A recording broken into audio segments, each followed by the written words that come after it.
July 10th, 2022, Rotoball Patch Compound. We're going to have a quick but exciting update video today. Hang tight. Here we are at the stop sign patch. I'm going to start up here where the table is, and you can see what would constitute the main vine underneath the table. Now obviously that's just where the clone was put in the ground, so it's not a true stump, but it is a main. Plants filled in pretty nicely. Like I've said before, this is about a 400 square foot spot. We still have another 100 square foot to probably give. Here's our clone fruit, Ruby. She's 16 days old today. Has a beautiful shape and an even better color. Same texture as herself from 2021. That one is going to be a gorgeous, gorgeous fruit. Standing at the base of the 1965.5 Rotoball, our fruit name is Opal. This is Opal we're looking at right here.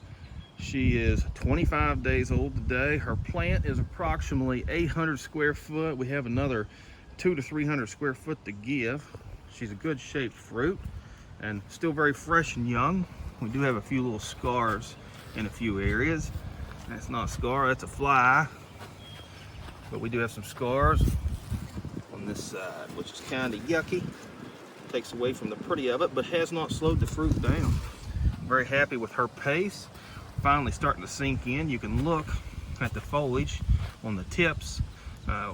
We're just a little bit deficient in color and growth. So that's what we want to see. We want to see most of that juice going to this big gal to help puff her up, and so far so good.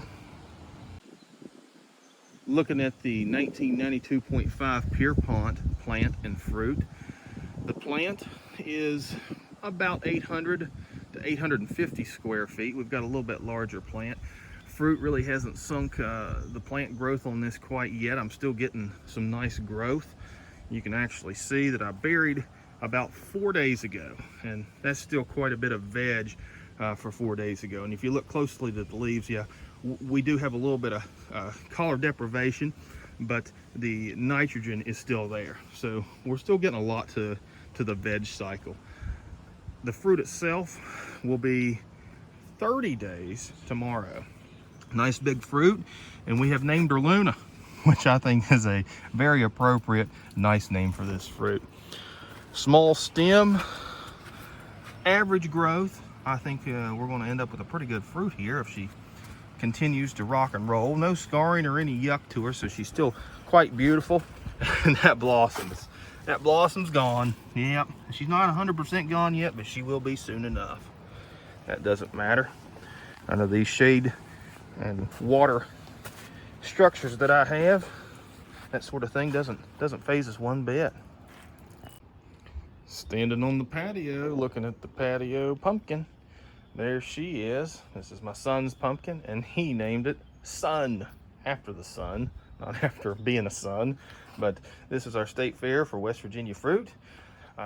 Decent fruit. We have another 35 to 40 days before she's harvested, so she'll be a good DAP 50 or DAP 60. I'd have to look at my notes to know when I pollinate her. She's an older fruit. She just doesn't have a whole lot of plant and a whole lot of nodes, but the color's right. She's been treated good in that regard. The stump maintains intact, even with the nasty twist and split and break. I think we're going to end up with a decent little showing fruit.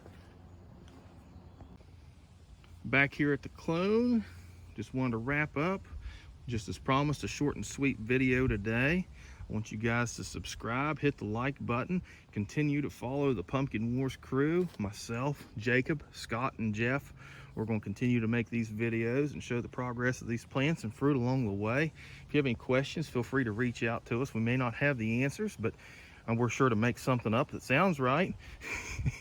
As always, thank you very much. I'll see you at the scale. Doc out.